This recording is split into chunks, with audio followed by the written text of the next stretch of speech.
делать, чтобы брак был долгим? Я вам скажу, субханаллах, я тут исследование читал. Из него я узнал, что мужчина, если будет получать от женщины кое-что, неважно, как бы брак ни штормило, он от нее не уйдет.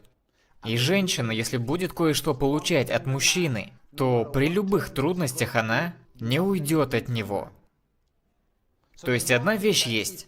Если в женщине это будет, то мужчина к этому отнесется так. Что бы ни происходило, я это переживу и останусь с ней. И это двустороннее. То же самое работает и для сестер. Вы хотите знать, что это за специальный ингредиент, который вам по-настоящему нужен в женщине или в мужчине? Думаю, мы слышим того самого брата, который говорил, рост у меня поменьше, и я еще немного помоложе. Ну так что, могу я всех вас услышать? Или что, один брат будет за всех отвечать? Вы готовы услышать, что это за ингредиент? Хорошо. То, что каждая сестра хочет видеть в своем муже. То, что она хочет от него. Чтоб в нем было. О, я столько телефонов вижу, сразу подняли. Типа, скажи нам, мы хотим знать этот ингредиент. Ладно.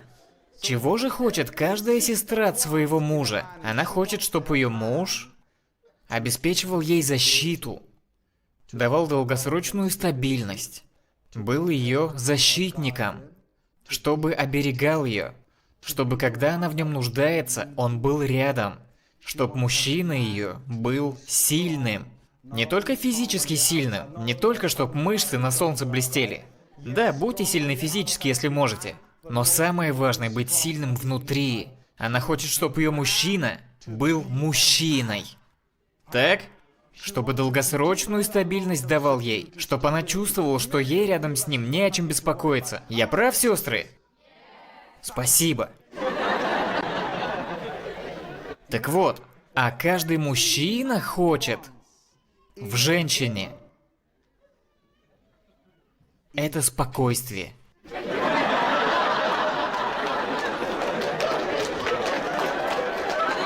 Согласны, братья? Видите? Стороны согласны. Боже, впервые в истории и мужчины, и женщины сошлись на чем-то одном.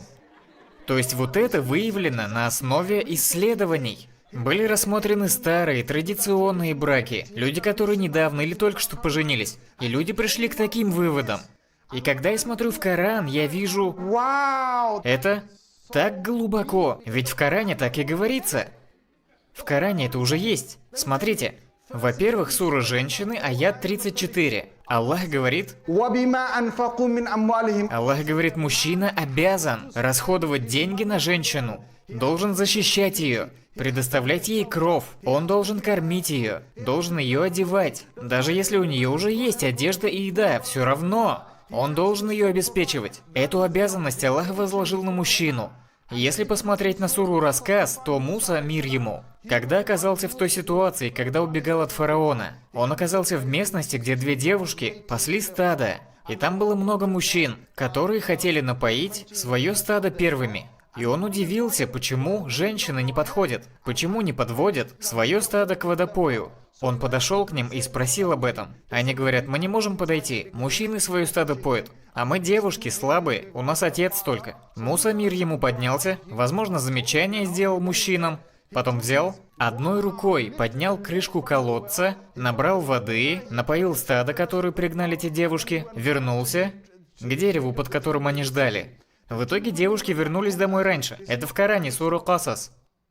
28. Отец отправил одну из девушек обратно. Она очень скромно подходит к Мусе, мир ему, застенчиво и говорит, отец мой в дом зовет вас, увидеть вас хочет.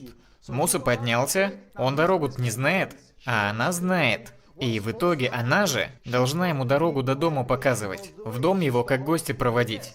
А Муса говорит, нет, я, говорит, пойду впереди, а вы за мной идите, чтобы я на вас даже не смотрел. В итоге она проводила его до дома, идя сзади. В итоге он ситуацию рассказал свою, что во дворце фараона было. Отцу все это рассказал, а одна из дочерей говорит отцу. Она говорит, пап, говорит, найми его.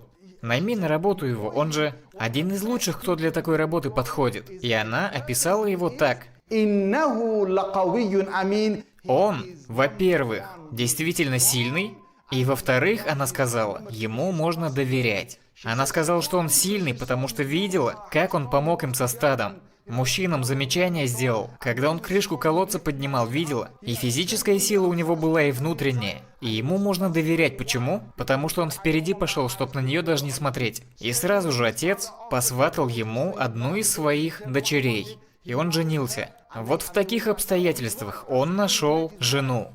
Мир Муся и благословение Аллаха. Вот два качества, о которых я говорил. А что касается женщины, что Аллах говорит в Коране? 30 сура Рум, аят 21.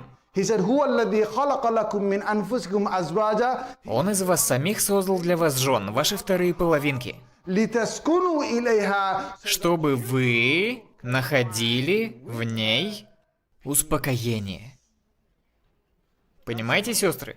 Не убедил я вас, да? Смотрите. Вот смотрите. Дело обстоит так, потому что у мужчины спокойствия нет. И глядя на свою половинку, мы хотим получить то, чего у нас нет.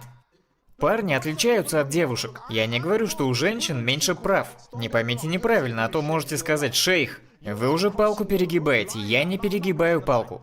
Я за то, чтобы у женщин были равные права с мужчинами, чтобы имуществом они полноправно владели, равные права в плане работы, в плане мнения, чтобы им платили столько же, во всем за вас. Но если вы мне скажете, что мужчину и женщину Аллах создал в точности одинаковыми, будто мы созданы, чтобы состязаться друг с другом, то вот это, друзья мои, ложь. Мужчина и женщина разные, и Аллах создал их не для того, чтобы они соревновались друг с другом, а чтобы они дополняли друг друга. Мы даем друг другу то, чего нам недостает.